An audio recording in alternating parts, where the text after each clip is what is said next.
ఆ సమయంలో ఆయన దేవుల్లో ఉన్నాడు కాబట్టి ఆయన అర్థం ముగించి వెళితే ఆ ఒక జవాబుదారి ఆయన బిడ్డలైనట్టు మా మీద పెట్టాడు. ఆ వాక్యాన్ని మాకు స్పష్టంగా మాట్లాడారు.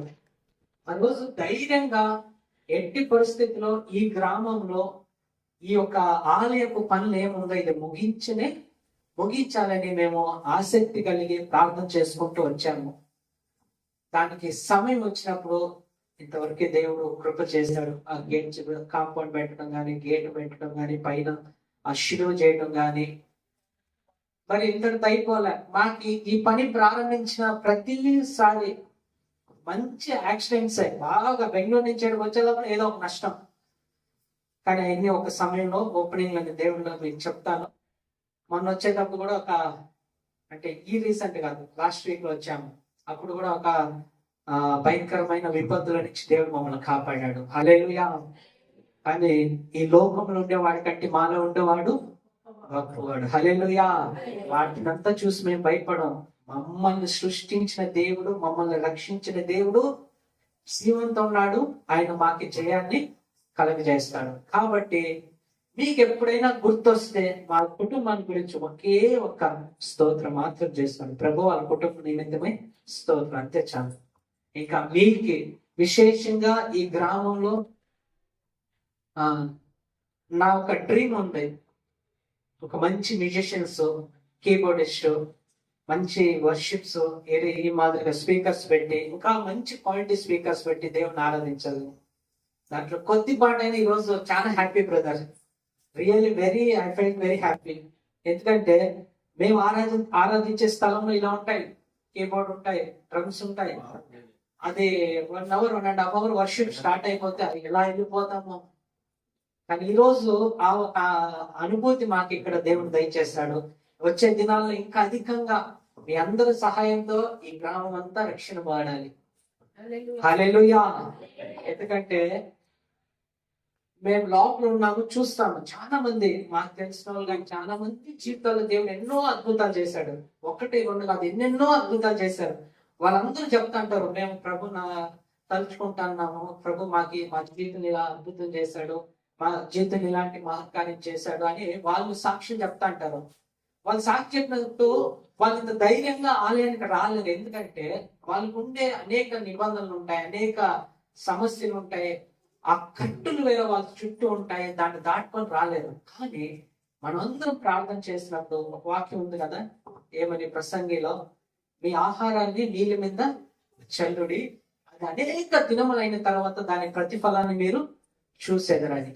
మన ఆహారం అంటే ఏంటి? దేవుని వాక్యము. నీళ్ళు అంటే ఏంటి? సముద్రం. సముద్రం అంటే ఏంటి?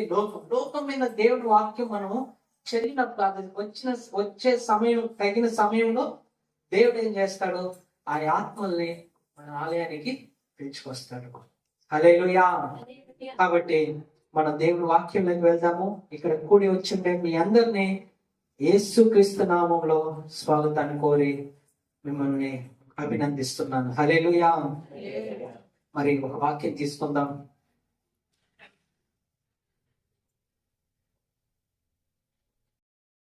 యోహాను సువార్త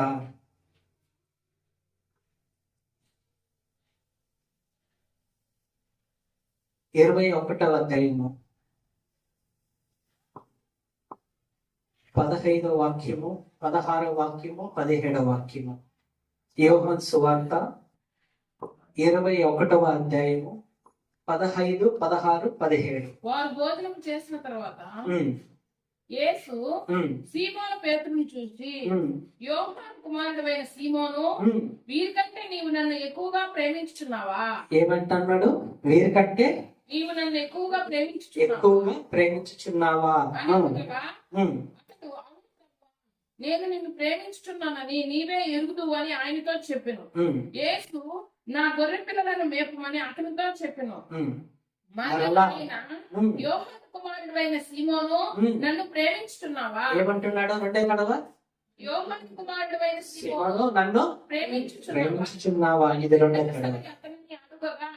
అతడు అవును ప్రభువా, నేను నిన్ను ప్రేమించుచున్నానని నీవే ఎరుగుదు అని ఆయనతో చెప్పెను. ఆయన నా గొర్రెలను కాయమని చెప్పెను.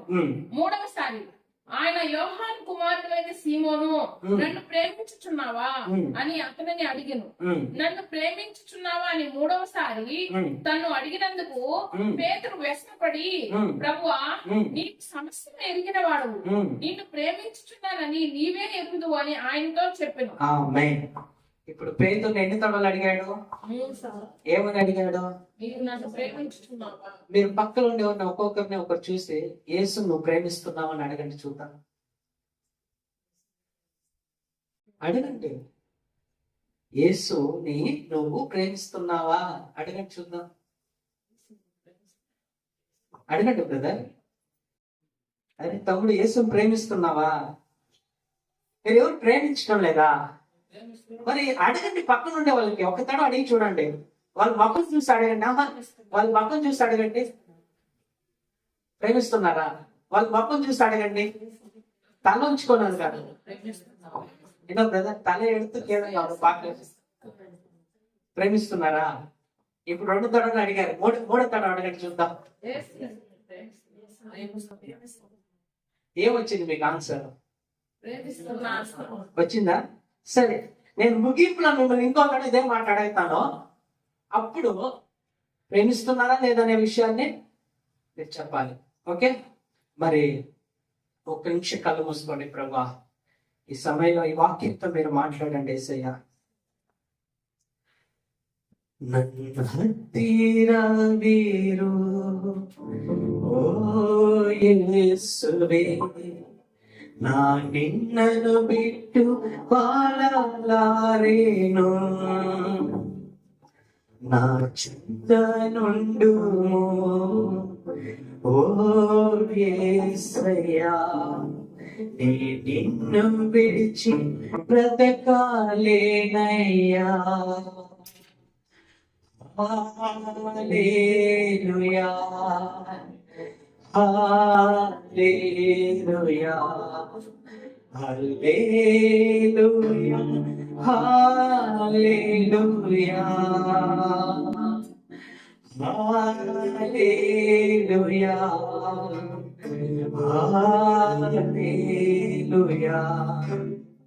హల్లెలూయా, హల్లెలూయా.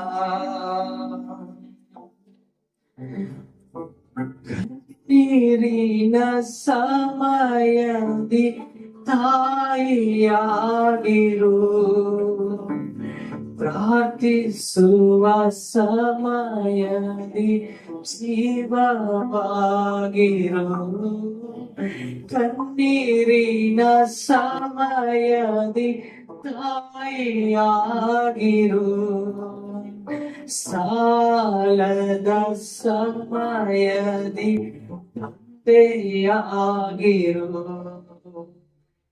అట్లా తెలుగులో, చీకటి సమయములో వెలుగులు నన్ను నడుపు, మరణపు సమయములో జీవముతో నింపు, చీకటి సమయములో వెలుగులు నన్ను నడుపు, మరణపు సమయములో జీవముతో నింపు, నా చెంత నుండు, ఓ యేసయ్యా, నే నిన్ను విడిచి బ్రతకాలేనయ్యా, నే నిన్ను విడిచి బ్రతకాలేనయ్యా. అవును ప్రభువా, ఇప్పుడు వాక్యం మాట్లాడేటప్పుడు మా చెబుతానండి, మా హృదయాన్ని మీరు ముట్టండి ప్రభువా.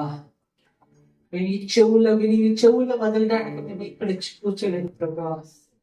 మీరు మాట్లాడే ఒక్కొక్క వాక్యం మా జీవితాన్ని దావీదు చెప్పినట్లు మీరు మమ్మల్ని చైతన్యపరచరా.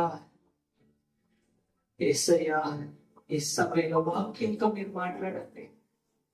ఒక్కొక్క హృదయాన్ని మీరు తెలియకుండా యేసుక్రీస్తునామములో ప్రభువా.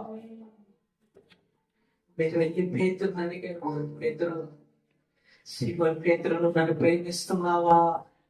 ఎస్. ఈ సమయం ప్రభువా, ఈ వాక్యంతో మీరు మాట్లాడండి. మమ్మల్ని బలపరచండి. ఒక్కొక్క హృదయాన్ని ప్రభా వాళ్ళ హృదయ పలుకల మీద రాసుకోవడానికి మీరు సహాయం చేయండి. యేసయ్యా, యేసు రక్తం చేయాలి, యేసు రక్తం చేయాలి. వారి పరిశుద్ధాత్మనే మీరు మాట్లాడని వేడుకుంటున్నాం తండ్రి. ఆమేన్. హల్లెలూయా. ఇప్పుడు పేతురుని అడిగాడు దేవుడు ఏమని, నువ్వు నన్ను ప్రేమిస్తున్నావా అని. పేతురు ఏం చెప్పాడు? అవును ప్రభువా, నిన్ను నేను ప్రేమిస్తున్నాను మొదటిగా అన్నాడు. రెండే తడవ దేవుడు అడిగాడు. ఎలా అడుగుంటాడు? కంటిన్యూగా అడుగుంటాడా? లేదంటే ఎవరితో మాట్లాడతా, ఇప్పుడు ఫస్ట్ ఈడు మాట్లాడతా మళ్ళీ తిరిగి నువ్వు నన్ను ప్రేమిస్తున్నావు అని అడుగుంటాడు? సరే, ఎలా అడిగినా గానీ పేతురు ఏమంటున్నాడు? అయ్యా, వీళ్ళందరికంటే కూడా నేను అధికంగా ప్రేమిస్తున్నాను. హల్లెలూయా. మరి ఇలా దేవుణ్ణి ప్రేమించే పేతురు యేసుక్రీస్తుని శిలువకి వేసేటప్పుడు ఏం చెప్పాడు? వేసాక ముందర ఏం చెప్పాడు? ప్రభువా, నీకు ఏ సమస్య వచ్చినా నేను ఎక్కడ ఉంటానో నీతోనే ఉంటాను, నిన్ను మాత్రం నేను వదిలి వెళ్ళను. మరి అలాంటి పేతురు దేవుడితో నడిచాడు, దేవుడితో ఉన్నాడు, దేవుడికి చాలా ఇష్టమైన ఒక శిష్యుడిగా ఉన్నాడు. దేవుడు చేసిన ఎన్నో అద్భుత కార్యాలను తన కళ్ళతో చూశాడు. దేవుడు ఈ ఊరు నుంచి ఇంకొక ఊరికి వెళ్ళేటప్పుడు ఆయనతో ప్రయాణం సాగించాడు. దేవుడు చేసిన ఎన్నో మహత్కార్యాలను తన కళ్ళతో చూసుకొని వచ్చాడు. మరి అలాంటి పేతుర్ని దేవుడు ఈ మాట అడగడం సరేనా? ఈరోజు దేవుడు బిడ్డలంటే మనము ఎన్నో అద్భుత కార్యాలు మన జీవితంలో దేవుడు జరిగించాడు. ఒకటా, రెండా, మూడా చెప్పడానికి మాటలు లేవు. ఈరోజు లేచి సాక్షి చెప్పండి అంటే 2-3 చెప్పారు. ప్రతి వారం మీ జీవితంలో క్షణ క్షణంకి దేవుడు ఎన్నో అద్భుతాలు చేశాడు. ఆమె చేశాడా లేదా? ఎస్. మరి సాక్షిగా చెప్పాలి. ఏం వద్దు. ఈరోజు మనం తీసుకునే గాలి, ఆక్సిజన్, 1 అవర్ హాస్పిటల్లో మనకి ఆక్సిజన్ అందులో లేదని ఆ హాస్పిటల్లో పోయి ఆక్సిజన్ తీసుకుంటే 1 అవర్కి ఎంత బ్రదర్ ఖర్చు? అంత ఖర్చు అవుతాయి. మరి జీవితకాలం అంతా మనం ఎంత ప్రకృతి నుంచి వచ్చే ఆక్సిజన్ దేవుడు మనకి సృష్టించి క్రియేట్ చేసి ఇస్తున్నాడు కదా, దాన్ని పీల్చుకుంటున్నాం కదా, దాని నిమిత్తమై మనం బతుకుతున్నాం కదా. మరి దేవుడికి ఇంకెంత కృతజ్ఞతలు మనం చెప్పాలి. ఈ పేతురు ఎన్నో అద్భుతాలు చూశాడు, దేవుడితో మాట్లాడాడు. ఒక దగ్గర పేతురు చెప్తాడు, పేతురు మాట్లాడే విషయాన్ని, ఇది దేవుడి చేత నువ్వు మాట్లాడబడుచున్న వాక్యం యేసుక్రీస్తే పేతురు చెప్తాడు. అంటే ఇంకా పేతురు ఎంత భక్తిపరుడై ఉన్నాడు, ఎన్ని అద్భుత కార్యాలు చూస్తుంటాడు. ఆయనతో నడిచాడు, ఆయన కష్టంలో ఉన్నాడు, ఆయన దుఃఖంలో ఉన్నాడు, ఆయన ప్రార్థన చేసానికి వెళ్ళినప్పుడు ఆయన జంటలోనే వెళ్ళేవాడు. మరి అలాంటి పేతుర్ని ఈ జాగలో దేవుడు నువ్వు నన్ను ప్రేమిస్తున్నావని ఎందుకు అడగాలి? ఎందుకు అడిగాడు? అవసరం ఏముంది? అవును, ఈరోజు మనం అందరినీ దేవుడిని ఏం చేస్తున్నాము? ప్రేమిస్తున్నాము. కాబట్టి మనం అందరం ఇక్కడ వచ్చి కూర్చొని ఉన్నాం, అంతే కదా? ఆమేన్. ఎస్, మనం ప్రేమిస్తున్నాము, ఆయన కోసం మనం జీవిస్తున్నాం. అందుకోసమే మనకి వారం మొదటి దినం ఆదివారం అవుతానే మనం ఏం చేస్తాం? దేవుడిని వెతుక్కొని దేవుడి ఆలయానికి వచ్చి కూర్చొని దేవుడిని ఆరాధిస్తాము. హల్లెలూయా. మరి దేవుడు మనల్ని అడుగుతున్నాడు ప్రేమిస్తున్నారని. మనందరం ఏం చెప్పాము? ప్రేమిస్తున్నాం. ఎస్. ఈ పేతురు కూడా ఏం చెప్పాడు? నేను నిన్ను ప్రేమిస్తున్నాను ప్రభువా. ఎవరికంటే? వీళ్ళందరికంటే. పక్కన తోమా వాళ్ళు వీళ్ళందరూ ఉంటారు, వాళ్ళందరూ శిష్యులందరూ ఉన్నారు, ప్రతి ఒక్కరు ఉన్నారు అక్కడ. దాని పైన అధ్యాయం చూసినప్పుడు తోమా ఏం చేస్తాడు? నువ్వు యేసుక్రీస్తు అయితే నిన్ను నేను పరీక్షించి చూడాలని. మరి ఇలాంటి పేతురు ఎందుకు దేవుని మాట అన్నాడంటే ఆయన జీవితంలో ఎన్నో మార్పులు వచ్చేసాయి. ఎప్పుడు? యేసుక్రీస్తును పట్టి శిలువకు వేయడానికి వెళ్ళే ముందర ప్రభు చెప్తాడు, నువ్వు నన్ను ఎవరివో తెలియదనే మాట నువ్వు చెప్తావు అన్నప్పుడు ప్రభు, నేనా? సాధ్యమే లేదు, నా ప్రాణం పోయినా కూడా నేను ఆ మాట చెప్పను. ఏమి సమస్య వచ్చినా నువ్వు ఎవరు అని నేను తెలియదనే మాట నేను ఎక్కడ మాట్లాడను. మరి అలాంటి సమయం వచ్చినప్పుడు పేదలు ఏం మాట్లాడాడు? ఏమన్నాడు? ప్రభా, యేసుక్రీస్తుతో నేను ప్రయాణించినోడిని, యేసుక్రీస్తు నాకు బాగా తెలుసు. ఎప్పుడు వరకే ఆయనను శిలువ వేయకుండా ఉండే వరకు బాగా దేవుడు అంటే అంత అమితమైన ప్రేమ కలిగి ఉన్నాడు. కానీ ఒక సమస్య అనేది తన జీవితంలో ఎలా వచ్చిందంటే, యేసుక్రీస్తుని వచ్చి వాళ్ళు పట్టుకొని గెత్సెమనే తోట నుంచి ఆయన శిలువ వేయడానికి తీసుకువెళ్ళారు. తీసుకువెళ్ళే ముందు ఆయన చెప్తాడు, ఒక మంచి కత్తి తీసి ఏం చేస్తాడు, ఆయన పట్టుకొని వచ్చిన ఆ సోల్జర్స్ ని తన చెవుల్ని ఒక పక్క నరికేస్తాడు. అప్పుడు వరకు కూడా అంత వైరాగ్యంగా ఉన్నాడు. చేస్తుంటే నాకే అంత ఇష్టము, దేవుడి కోసం నేను బతుకుతాను, దేవుడి కోసం నేను జీవిస్తాను, ఏమేమి సమస్యలు వచ్చినానో నేను యేసుక్రీస్తుని వదలను. మరి అప్పుడు లాస్ట్ లో ఏం చేస్తాడంటే, యేసుక్రీస్తుని పట్టుకొని వెళ్ళిపోయారు. ఎక్కడికి? శిలువ వేయటానికి. శిలువ వేయటానికి పట్టుకోపోయినప్పుడు ఆయన మాట్లాడే కొన్ని విషయాలు మనం చూద్దాం. 18వ అధ్యాయంలో 10వ వాక్యంలో అక్కడ పేతురు ఏం చెప్తాడు? 10వ వాక్యంలో నేను చెప్పాను కదా, ఆయన చదవండి. కత్తి ఉండినందున అతను దానిని దూసి ప్రధాన యాజకుని దాసుని కొట్టి అతని కుడి చెవి తెగ నరికెను. ఇప్పుడు ఏం చేస్తాడు? ప్రధాన యాజకుని యొక్క కుడి చెవి ఎవరి నిమిత్తమై? యేసుక్రీస్తుని అతను అంతగా ప్రేమిస్తున్నాడు కాబట్టి. మనకి అలాంటి ఒక సిచ్యువేషన్ వస్తే మనం నరకుతామా? నరకం. కానీ ఆయన ఏం చేశాడు?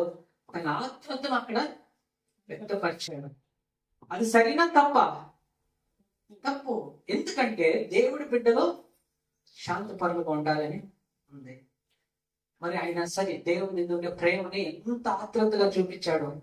ఈ లోకంలో మనం ఎందుకు ఎవరైనా వచ్చినప్పుడు ఇంక 2-3 మనకు సపోర్ట్ వస్తే వాళ్ళ మీద మనం ఇంకెంత ప్రేమ చూపిస్తాం. వీళ్ళు నాకు సపోర్ట్గా ఉన్నారు, నాకు ఒక సమస్య వచ్చినప్పుడు వీళ్ళందరూ వచ్చి నన్ను పైకెత్తారు. కానీ యేసుక్రీస్తు అంతగా ప్రేమిస్తున్నాడు కాబట్టి పేతురు యేసుని పట్టుకోవడానికి వచ్చినప్పుడు ఏం చేశాడు? ఆయన కత్తి తీసి చెవులు నరికాడు. సరే, దేవుడు ఏం చేశాడు? ఆ చెవులు తీసి అంటించాడు. ఆడ ఒక అద్భుతం జరిగింది. తర్వాత నెక్స్ట్ వాక్యం చదవండి. ఆ దాసుని పేరు మల్కు. యేసు కత్తి వరలో ఉంచుము, తండ్రి నాకు అనుగ్రహించిన గిన్నెలోనిది నేను తాగుకుందునా అని పేతురుతో అనేను.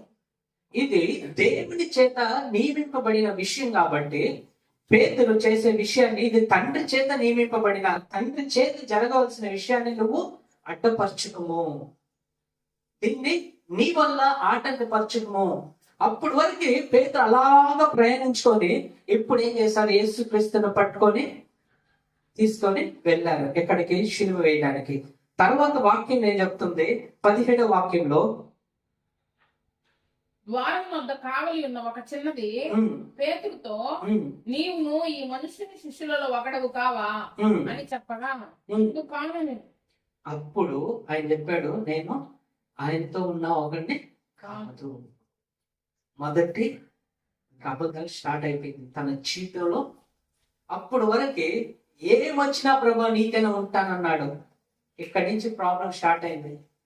ఈరోజు దేశ పరిస్థితి ఎలా ఉందంటే, ఎన్నో చర్చ్ లోపలికి వెళ్ళి క్రైస్తవుల్ని హింసిస్తున్నారు, కొడుతున్నారు, వాక్యం చెప్పకూడదు అంటున్నారు. మరి స్పెషల్లీ మా బెంగళూరు, కర్ణాటకలో అయితే ఓవర్ అయిపోయింది. వాళ్ళు ఇలా ప్రార్థిస్తున్నా కూడా వచ్చేసి, నీ పేరేంటి? నా పేరు ఉపేంద్ర, నువ్వు హిందూ కదా, నువ్వేంటి క్రిస్టియన్ అయ్యా? ఇలా హింస ప్రారంభమైపోయింది. దీన్ని తట్టుకోలేక ఎంతమంది వెనక్కి తిరిగి వెళ్ళిపోతారో తెలియదు. కానీ వీటి మధ్యలో కూడా నిలబడే వాళ్ళు దేవుడి రాజ్యానికి వారసులు. హల్లెలూయా. ఇక్కడ పేతురు ఒక ఒక ఒక ఒక ఆడమి ద్వారపాలకురాలైనట్టు తను, నువ్వు యేసుతో ఉన్నవాడి కదా అంటే ఇక్కడ ఏం చెప్తున్నాడు? కానీ కాదు. ఈరోజు దేవుడి ప్రేమైన వాళ్ళరా, మన జీవితంలో ఎన్నో కష్టాలు, ఎన్నో నష్టాలు, ఎన్నో బాధలు, వీటి మధ్యలో కొంతమంది నేను యేసుక్రీస్తుని అంగీకరించుకున్నానని చెప్పడానికి కూడా సిగ్గుపడతారు. కొంతమంది జీవితంలో యేసుక్రీస్తుని అంగీకరించుకునే ఒక స్వారూప్యం కూడా కనపడదు. ఎందుకంటే వాళ్ళు జీవించే జీవితం అలా ఉంటది. అయితే ఈ పేతురు ఆ స్థలంలో వెళ్ళి నాకు యేసు అంటే ఎవరో తెలియదు. ఇంకా అలాగ వాక్యం చదువుకొని పోతా అంటే ఇంకో ఎక్కడికి వెళ్తా అడిగినప్పుడు నేను ప్రమాణం చేసి చెప్తున్నాను, యేసు ఎవరో నాకు తెలియదు. మరి దేవుడు అంత వైరాగ్యం ఉండే వ్యక్తి ఎందుకు ఇలా మారిపోయాడు? సమస్యను చూసా, లేదంటే బాధను చూసా, లేదా వాళ్ళు కొట్టేస్తారనే ఒక భయంతోన, దేన్ని చూసి ఆయన భయపడి ఎందుకు అలా మాట్లాడుంటాడు? అప్పుడు వరకు యేసుక్రీస్తు అంటే అంత ప్రాణం ఉండే వ్యక్తి ఇప్పుడు యేసు అంటే నాకు తెలియదు. దేవుడి ప్రేమైన వాళ్ళారా, ఈ లోకంలో మనం కూడా ప్రతి ఒక్కరు మనకి కొన్ని సమస్యలు వస్తానే దేవుడిని ఏం చేస్తాము? మర్చిపోతాం, దేవుడిని వదిలేస్తాం. ఎందుకంటే మనకి ఈ సమస్య నుంచి ఇప్పుడు దేవుడా అని కూర్చొని ప్రార్థన చేస్తే అది అబద్ధం లేదు. ఏ మనిషినైనా వెతుక్కొని వెళ్తే మనకి సహాయం ఇస్తుంది. ఏ మనిషినైనా వెతికితే మనకి ఒక మంచి గొప్ప సహాయం దొరుకుతుంది. అంటే అనేక సమస్యల మధ్యలో ఇప్పుడు పేతుర్ని ఒకవేళ నాకు తెలిసింటే వాళ్ళని పట్టుకొని ఏం చేస్తారు? లోపలేసి పడతారనే భయంతో ఏం చెప్పాడు? నాకు తెలియదు. అయితే ఇలాంటి పేతురు లాంటి జీవితాలు మనల్లో ఎంతో మందిలో ఉంటాయి. ఈ దినాలు మారాలి. ఆయన పేతురు ఏం చెప్పుకొని వస్తున్నాడు? నాకు తెలియదు, యేసు అంటే ఎవరో తెలియదు. ఆయన కొడతా అంటే భయపడి ఆట తిరిగి వెళ్ళిపోతాడు. ఆయన శిలువలోకి ఏసైకి వెళ్ళేటప్పుడు ఉండడు. అప్పటి వరకు ఏం చెప్పాడు? నేను ఉంటాను, నా యేసు కోసం నేను జీవిస్తానని. అయితే సమయం వచ్చేసింది. దేవుడి ప్రేమైన వల్ల ఆయన ఆత్మిక జీవితాన్ని పోగొట్టుకున్నాడు. తనలో ఉండే దేవుని మీద ఉండే ప్రేమను పోగొట్టుకున్నాడు. దేవుడితో నడిచిన అనుభవాన్ని పోగొట్టుకున్నాడు. దేవుడి చేత మాట్లాడబడిన అనుభవాలు పోయాయి. ఈరోజు దేవుడి ప్రేమైన వల్ల ఇలాంటి అనుభవంలో మనం ఎంతో మంది వెళ్ళాము. దేవుడితో ఉన్న వాళ్ళు మనం అందరినీ ఈరోజు ఆలయానికి వచ్చున్నామంతే, కానీ మన మనసు ఎక్కడో ఉంటది. మన ఆలోచన ఏమో ఆలోచిస్తా ఉంటది. అయితే మనం ఏమంటాం? మనం చూసే కళ్ళల్లో ఏముంది? వీళ్ళు ఇక్కడే ఉన్నారు, కానీ మీ ఆలోచన ఎక్కడుంది? ఎంతో దూరంలో ఉంటది. దేవుని వదిలి ఎంతో దూరంలో ఉన్నారు మీరందరూ. యేసుక్రీస్తుని వదిలి పేతురు దూరం అయిపోయాడు. తన మాటల చేత దూరం అయిపోయాడు, తన చూపుల చేత దూరం అయిపోయాడు, తన నడకలో దూరం అయిపోయాడు, తన హృదయ ఆలోచనలో కూడా దేవుడు విడిచి దూరముగా వెళ్ళిపోయాడు. కానీ ఆయన చూసే వాళ్ళ కళ్ళల్లో అడుగుతాన్నా కూడా ఒప్పుకుంటే బాగుండేమో, ఒప్పుకోలేదు. ఎందుకంటే ఆయన దేవుని వదిలి దూరం అయిపోయాడు. దేవుడు పట్టుకొని పోయేటప్పుడు ఆ కోడి కూర్చే సమయంలో ఆయన అబద్ధాలు ఆడాల్సిన అన్ని ఆడేశాడు. మరి అలాంటి పేతుర్ని దేవుని ఏం చేస్తారు? ఆయన ఎత్తుకొని పోయినారు, శిలువకి వేశారు. శిలువలో ఆయన ఎంతగానో మరణ బాధలు, ఆ యొక్క ఛాయలన్నీ ఆయన అనుభవించి తన మరణాన్ని ఈ లోకపు శిలువలో తన మరణాన్ని ఒప్పించాడు. ఇప్పుడు లేచి ఈ పేద దగ్గరికి వచ్చాడా లేదా? ఇప్పుడు ఏం చేస్తాడు దేవుడు? అదే 18 అధ్యాయంలో ఒక వాక్యం చదువుదాం. 21:7 దాంట్లో, కాబట్టి యేసు ప్రేమించిన శిష్యుడు ఆయన ప్రభువు సుమి అని పేతురుతో చెప్పెను. ఆయన ప్రభు అని సీమోను పేతురు విని వస్త్రహీనుడై ఉన్నందున పై బట్ట వేసి సముద్రంలో దుమికెను. ఇప్పుడు ఆయన వస్త్రహీనుడై ఉన్నాడంట. ఎందుకు వస్త్రహీనుడైపోయాడు? వస్త్రం అంటే ఏంటి? బట్టలు. ఇప్పుడు వస్త్రహీనుడైపోన్నాడు. ఆ సముద్రం దాడిలో యేసుక్రీస్తు కనపడ్డాడు. వీళ్ళు సముద్రం నుంచి యేసుక్రీస్తు అయ్యా వచ్చుండేదే. అదే ఆయన శిలువకి వేశారు కదా, చనిపోయాడు కదా, ఇప్పుడు 3వ రోజు లేచాడు.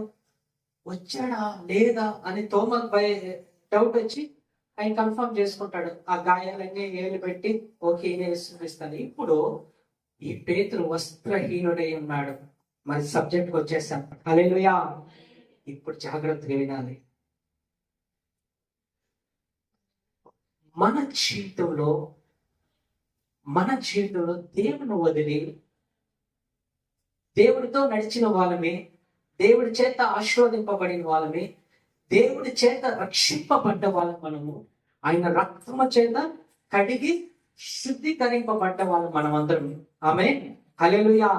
అయితే ఈ పేతురు ఇప్పుడు వస్త్రహీనుడై ఉన్నాడు. దాని అర్థం ఏంటంటే ఇప్పుడు మనం అందరం మంచి వస్త్రాలు వేసుకొచ్చాము, కానీ రక్షణ అనే వస్త్రాన్ని మనం ఏం చేశాము? పోగొట్టుకొని ఉన్నాం. ఇప్పుడు మీ హృదయాల్లో మీరు ఒక్కకడం మిమ్మల్ని ప్రశ్నించుకోండి, యేసు నేను ప్రేమిస్తున్నానా అంటే మన దగ్గర ఆన్సర్ లేదు. మన మాటల చేత దేవుడికి దూరంగా ఉన్నాము. మనం మాట్లాడే ఒక్కొక్క మాట ఎంతో మంది గాయపరిచి ఉంటది. ఆ ఇద్దరు ఏం చెప్పాడు? వీడు ఒక క్రైస్తవుడా, ఇంత హీనంగా మాట్లాడుతున్నాడు, ఇంత దరిద్రంగా నడుస్తున్నాడు. మన నడతను చూసి చెప్తారు వీడు ఒక దరిద్రంలో మాత్రం బైబిల్ పట్టుకొని చర్చికి వెళ్తాడు. వీడి హృదయం ఎంత వంచన నిండి ఉన్నది, వీడి హృదయం దేవునికి దూరముగా ఉన్నది. వీడు క్రైస్తవుడా? ఈరోజు ఈ లోకం మనల్ని ప్రశ్నిస్తుంది. మనమందరమే రక్షణ అనే వస్త్రాన్ని ఏం చేశామో, దేవుడిలో ఆదిలో మనం రక్షింపబడ్డప్పుడు ఆయన ప్రేమను ఎంతగానో కొనియాడి ఉంటాము, ఆయన సంతోషాన్ని ఎంతగానో కొనియాడి ఉంటాము. దేవుళ్ళో ప్రార్థన అంటే వెళ్ళి ఎక్కడ చర్చి, ఎక్కడ ప్రార్థన, ఏ కుటుంబం, ఎక్కడ ఏమున్నా కానీ వెళ్ళి మనం పోయి దాంట్లో పాల్గొంటున్నాము. కానీ ఈ దినాల్లో ప్రార్థన అంటే నాకే టైం లేదు బ్రదర్, నేను యాడొచ్చేది అని మాట్లాడే వాళ్ళు ఎంతమంది, ఇంట్లో వాక్యం చదవని వాళ్ళు ఎంతమంది, దేవుడితో మాట్లాడకుండా జీవితాలనే గడిపేసే వాళ్ళు ఎంతమంది, దేవుడు పాట కూడా వాళ్ళ నోట్లో రాకుండా గడిపే వాళ్ళు ఇంకెంతమంది ఉన్నారు. ఇలా ఉన్నప్పుడు నీలో రక్షణ అనేది ఉందా? లేదు, మనలో రక్షణ అనేది పోగొట్టుకొని ఉంటాము. ఇదే పేతురు దేవుడు అని తెలిసిన తక్షణం ఆయన వస్త్రహీనుడని భయపడి సముద్రంలో దూకేశాడు. ఈరోజు రక్షణ అనే వస్త్రాన్ని మనం భద్రంగా పెట్టుకొని ఉన్నామా, లేదంటే దాన్ని జారిపోయి కిందకి పోయేస్తుందా? ఒక్కతను మీరు మిమ్మల్ని ఆలోచించుకోవాలి. దేవుడు ప్రేమైన వాళ్ళరా, ఈ లోకంలో మన హృదయం ఎంత భయంకరమైనదంటే అంత భయంకరమైనది, అంత మోసకరమైనదని వాక్యం మనం చదువుతాము. మరి అలాంటి హృదయంలో ఎవరికి నువ్వు స్థానం ఇచ్చున్నావు? లోకానికి ఇచ్చావా, దేవుడికి ఇచ్చావా, లేదంటే సమయానికి నువ్వు ఆన్లైన్ వచ్చి కూర్చొని వెళ్తున్నావు, అంతేగాని నీ హృదయం ఎక్కడున్నది? దేవుడితో ఉన్నదా, దేవుడు విడిచి దూరంగా ఉన్నదా? నీ హృదయంలో రక్షణ ఆనందం ఉన్నదా లేదా? ఈ పేతుల్లో తన రక్షణ ఆనందం లేదు కాబట్టి ఏం చేశాడు? మరి దేవుడికి ప్రియమైన వాళ్ళరా, ఈ రక్షణ ఆనందం ఉండే వాళ్ళు ప్రతి ఒక్కరు వాళ్ళ కళ్ళ చేత, వాళ్ళు మాట్లాడే మాట చేత, వాళ్ళ చేతుల చేత, వాళ్ళ హృదయపు చేత, వాళ్ళు నడిచే నడతలో ప్రతి ఒక్క దాంట్లో యేసుక్రీస్తుని చూపిస్తూ ఉంటారు. కానీ మన జీవితంలో ఈరోజు అలాంటి అనుభవం ఉన్నదా, పోయినదా? ఒక్కతనం మిమ్మల్ని మీరు ప్రశ్నించుకోండి. దేవుడు గొప్పవాడు. కాబట్టి ఈ పేతురు జీవితంలో అలాంటి అనుభవాలన్నీ వెళ్ళిపోయాడు. దేవుడితో నడిచిన అనుభవం పోయింది. దేవుడితో ఉన్న దేవుడు చేసిన మహాకార్యాలు అన్ని కళ్ళతో చూసినవన్నీ పోయినాయి. ఇప్పుడు అన్ని పోయినాయి. యేసుని ఏం చేశాడు? శిలువకి వేశారు, ఆయన చచ్చిపోయాడు. ఇంకా నాకేం పని? నేను వెళ్ళి ఏం చేయాలి? చేపలు పట్టుకోవాలంటే తన వృత్తికి వెళ్ళిపోయాడు తిరిగి. ఇప్పుడు ఆయన అనుకున్నాడు ఇంకా అంతేలే పరిస్థితి. అయితే యేసుక్రీస్తు పేతురుకి ఎన్నో తాను చెప్పాడు, నేను చనిపోతాను, 3వ రోజు జీవంతో లేస్తాను, ఎన్ని మర్చిపోయాడు. కారణం ఏంటంటే ఈ ఆత్మిక కన్ను మూయబడ్డది. పాపము చేత తన కన్ను మూయబడ్డాయి. కాబట్టి దేవుడు చెప్పిన వాక్యాలన్నీ మర్చిపోయాడు. ఈరోజు దేవుడి ప్రేమైన వాళ్ళగా మన కళ్ళు చూడటానికి తెరవబడి ఉన్నది, కానీ మన ఆత్మిక కళ్ళు మొయ్యబడి ఉన్నదా, తెరవబడి ఉన్నదా? దేని చేత తెరవబడి ఉన్నది? పాపము చేతనా లేదా పరిశుద్ధం చేతనా? ఎస్, మీ హృదయపు కళ్ళు ఒకవేళ మూయబడి ఉంటే యేసుక్రీస్తు నామములో ఈ ప్రార్థన ముగింపులో మీ కళ్ళు తెరవబడాలి. మీరు దేవుడి చేత నడిపింపబడాలి. మన వస్త్రహీనము కాదు, మన వస్త్రం ధరించుకున్న వాళ్ళని. ఏం వస్త్రం? రక్షణ అనే వస్త్రాన్ని మనం ధరించుకుని ఉన్నాము. ఆయన మన కోసం కల్వారి శిలువలో ఘోరమైన ఒక జీవితాన్ని అనుభవించి తన రక్తాన్ని కార్చాడు ఈ లోకంలో. తన రక్తాన్ని, భయంకరమైన రక్తాన్ని కార్చి, ఇదో నాకు ప్రియమైన వాళ్ళారా, మిమ్మల్ని నేను నా రక్తం చేత మిమ్మల్ని కడుగుతున్నాను. ఈరోజు ఆయన రక్తం చేత కడుగుబడి శుద్ధీకరించి దేవుడి చేత మనం అద్భుతంగా, ఆశ్చర్యకరంగా నాకు ప్రియమైన కుమార్తె, కుమారుడు అని పిలువబడుతున్నాము. అది ఎప్పుడు రక్షణ పొందినప్పుడు. మనం రక్షణ పొంది ఒక్కొక్కరిని అడిగితే, నేను రక్షణ పొంది 20 సంవత్సరాలు, 30 సంవత్సరాలు, మా తాతలు రక్షణ పొందారు, అప్పటి నుంచి మేము క్రిస్టియన్ చెప్పుకునే వాళ్ళు ఎంతమంది ఉన్నారు. కానీ బైబిల్ అనుసారంగా, వాక్యపు అనుసారంగా మీ జీవితాలు ఉన్నాయా? మీ కళ్ళు చూపు అంటే మన మానసిక కన్ను తెరవబడి ఉన్నదా బైబిల్ వాక్యం ప్రకారంగా? ఈ పేతురు ఇప్పుడు వస్త్రహీనుడుగా ఉన్నాడు, కానీ ఇక్కడ యేసుక్రీస్తు చూసి ఆయనకి తినడానికి మంచి ఆహారాన్ని ఇచ్చి ఇప్పుడు అడుగుతున్నాడు పేతుర్ని. ఇప్పుడు అడుగుతున్నాడు ఏమని అడుగుతానున్నాడు? నువ్వు నన్ను ఎన్ని తడలు అడిగాడు? 3 తడలు అడిగాడు. 3వ తడ ఏం చేశాడు? 3వ తడ ఏం చేశాడు? 3వ తడ చెప్పాడు ప్రేమిస్తున్నానని. కానీ దాని కింద వాక్యం చదవండి, 17వ వాక్యంలో ప్రేమించుచున్నాను అని 3వసారి తనను అడిగినందుకు పేతురు వ్యసనపడి, ప్రభువా నీవు సమస్తము ఇప్పుడు ఏమైంది? ఫస్ట్ తర్వాత అడగతాను ఏం చెప్పాడు? ఎంత జోషుగా చెప్పాడు. ఎస్, నేను ప్రేమిస్తున్నాను. 3వ తడవ, 2వ తడవ, వీళ్ళంతా అధికంగా నేను ప్రేమిస్తున్నాను అన్నాడు. ఇప్పుడు 3వ తడవ, అవును ప్రభా నేను ప్రేమిస్తున్నాను. కానీ ఎన్ని గుర్తుకొచ్చేసాయి. దేవుని వదిలి దూరంగా జీవించడం, దేవుడు ఎవరు అంటే నాకు తెలియదు అనటం, యేసునే పట్టుకొని వెళ్ళేటప్పుడు ఒక ద్వార కాపుడి దగ్గర ఒక అమ్మాయి దగ్గర పోయి, తన దగ్గర పోయి అబద్ధం చెప్తాడు. అసలు ఎవరంటే ఆయన తెలీదు. ఎన్ని గుర్తుకొచ్చేసాయి. ఇప్పుడు ఏం చేస్తున్నాడు? ప్రభువా వేస్తన పడుతున్నాడు. మరి ఇప్పుడు మిమ్మల్ని అడుగుతున్నా, మీరు యేసుని ప్రేమిస్తున్నారా? ఎన్ని విషయాలు కరెక్ట్గా మీరు దేవుని ప్రేమిస్తున్నారు? ఒక్కతడం మీ జీవితాన్ని వెనకాల తిరిగి చూసుకోండి. మన మాటల్లో అనొచ్చు నేను యేసు ప్రేమిస్తున్నానని, మాటల్లో కాదు. నీ మాట చూసి దేవుడు ఇష్టపడే నమ్మేవాడు కాదు. అదే కదా ఏం చెప్తున్నది 17వ వాక్యం లాస్ట్ లో, సమస్తం నువ్వు వెలిగి ఉన్నావు. అట్లంటే నా జీవితం ఆయనకు తెలీదా? మీ జీవితాలు ఆయనకు తెలీదా? ఇప్పుడు మీరు నోటితో yes I love you Jesus, నేను నిన్ను ప్రేమిస్తున్నాను నోటితంటే ఆయన ఒప్పుకుంటాడా? ఆయన నీ హృదయాన్ని ఎరిగి ఉన్నాడు. నువ్వు ఏమి చేస్తున్నావో చేసినప్పుడు అంతా ఆయన పైన చూస్తానే ఉన్నాడు.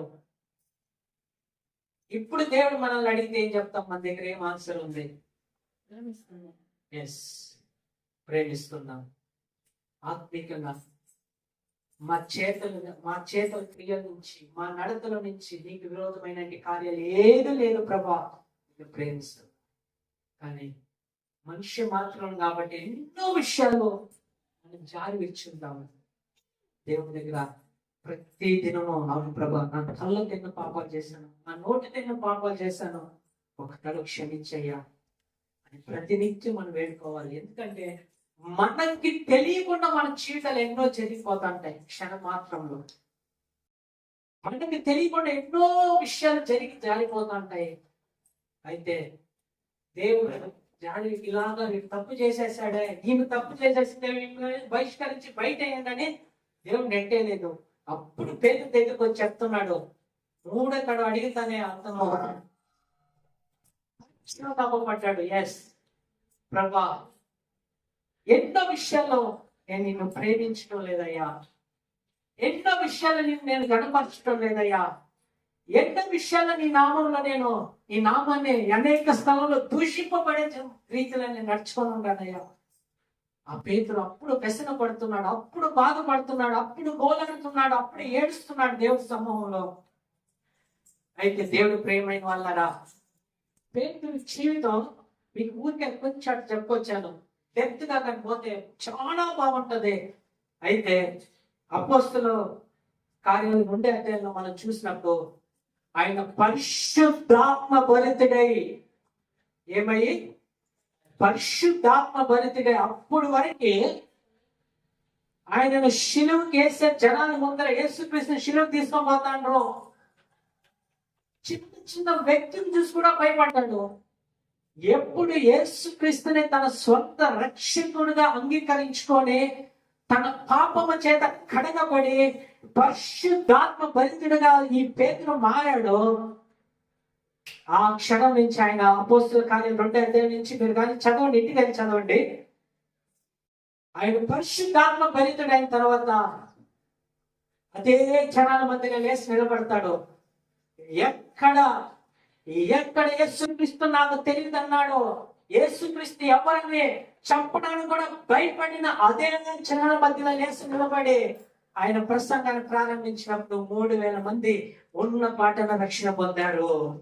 హల్లెలూయా. పేతురు అలా జీవించాడు. ఆయన 2-3 వెరైటీస్ జీవించేశాడు.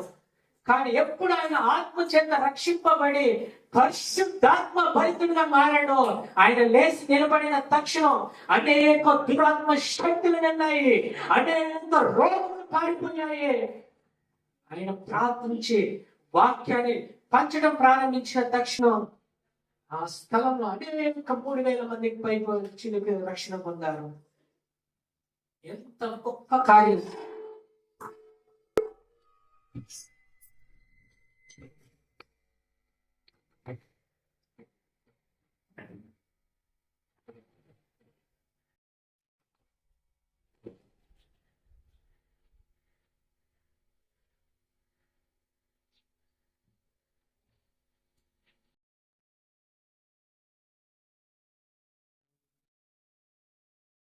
పేతురు లేచాడు, ఆయన వాక్యం చెప్పడం ప్రారంభించాడు, అనేక మంది రక్షణ పొందారు.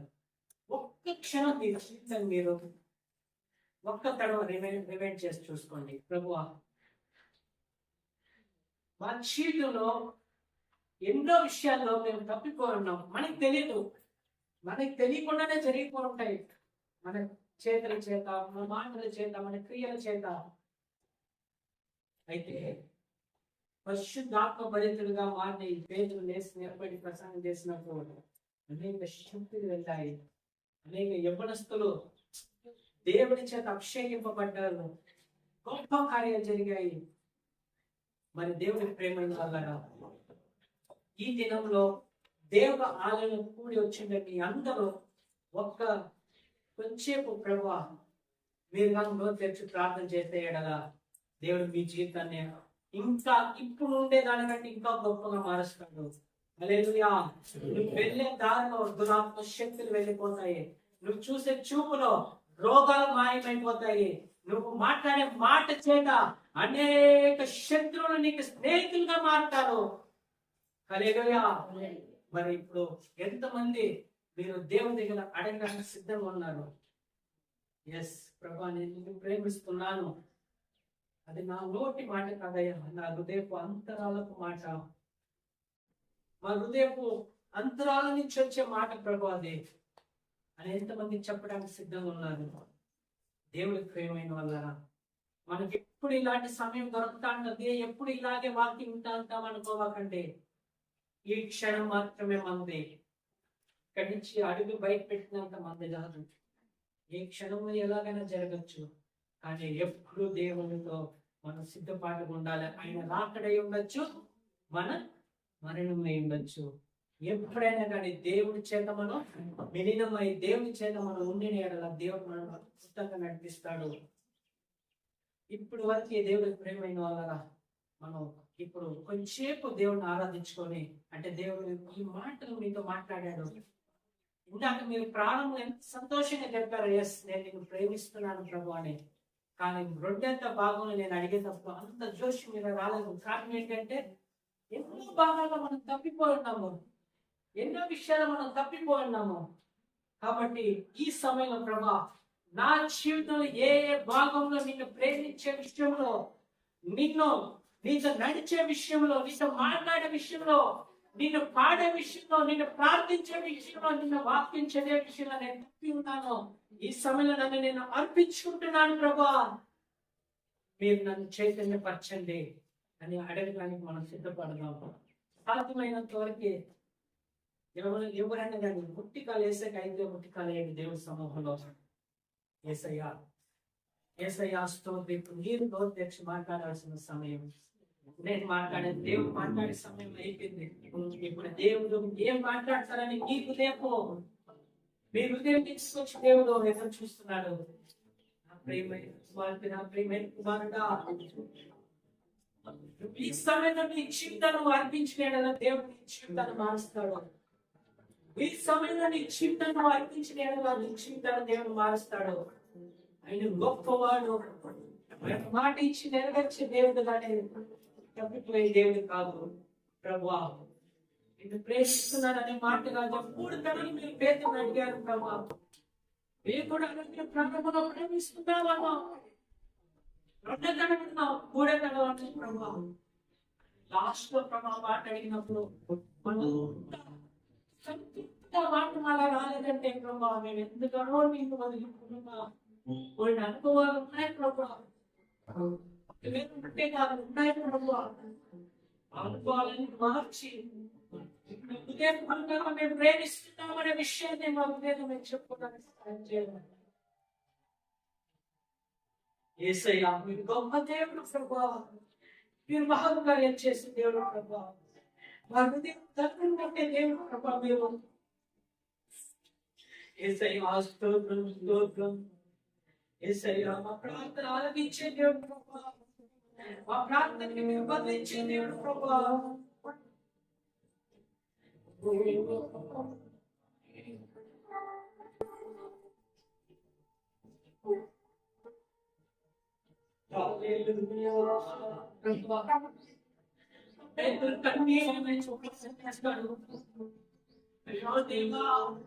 చేసి ఆయన ఉండాలి, ఆయన అప్పుడు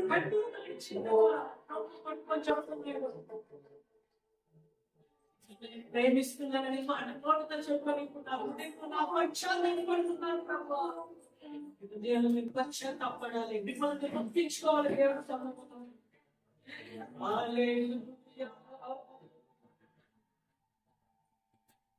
యేసయ్యా స్తోత్రం స్తోత్రం. అయ్యా మా జీవితంలో ఉపకారం చేసేవారు, ఎన్నో అద్భుతాలు చేసేవారు, అవన్నీ మర్చిపోయిపోవడం ఉన్నాం ప్రభా. పేదల జీవితంలో మీరు ఎన్నో అద్భుతాలు చేశారు ప్రభా. అవన్నీ అతను మర్చిపోయి ఏసు ఎవరో నాకు తెలియదు చేసిన అద్భుతాన్ని మేమందరం మర్చిపోయి వేస్తున్నా. మా దేవుళ్ళే ఎప్పుడో ప్రాంతం ఏం పాడుకోవచ్చు అనే ఒక సహాయ పరిస్థితిలో ఉన్నాం ప్రభా. మంచి ప్రభా. బిడ్డల కంటేనో మా ఆస్తి పాస్తుల కంటేనో మొదటి స్థానం మీకే మేము ఇయ్యాలి ప్రభా. యేసయ్యా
దేవుడై ఉన్నారు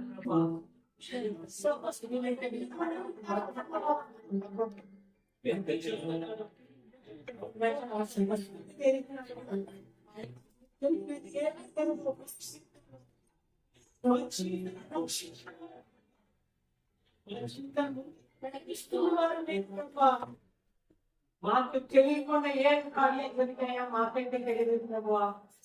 యేసుక్రీస్తు నామములో ప్రభా నిన్ను వదిలి దూరంగా ఉండే మార్చండి. నీలో రాజా ఇంకా అధికంగా అధికంగా అధికంగా స్థలం ఇచ్చే బిడ్డలుగా మీరు మార్చండి. ఇస్తామేలో ప్రభా ఒక్కొక్క బిడ్డని మీరు మార్చండి. ఒక్కొక్క ముట్టండి యేసుక్రీస్తు ప్రభా. వచ్చే దినాల్లో ఈ ఉడాస్పేట గ్రామంలో వారి యొక్క సంఘం రచ్చా ఈ సభను ప్రభా ఆత్మిక జనంతో అధికంగా నింపండి ప్రభా. ఎవరెవరు ఏమేమి కష్టాలతో వచ్చారో ఏమేమి బాధలతో వచ్చారో ఈ సమయంలో వారి హృదయాన్ని మీరు ముట్టుకున్నారు ప్రభా. మీ వాక్యం వినేటప్పుడు అనేక మంది జీవితంలో ప్రభా అద్భుతాలు చేశారు. అనేక మంది జీవితాలు అనేక మంది జీవితాలు మీరు ముట్టారు ప్రభా. వాక్యం దేవుడే ఉన్నారు కాబట్టి ఇదిగో రాజ్యాష్టంలో ఒక ఆత్మని ఇక్కడ కూడి వచ్చిన ఒక్కొక్క బిడ్డను ఆశీర్వదించండి ప్రభా. యేసయ్యా స్తోత్రం స్తోత్రం స్తోత్రం.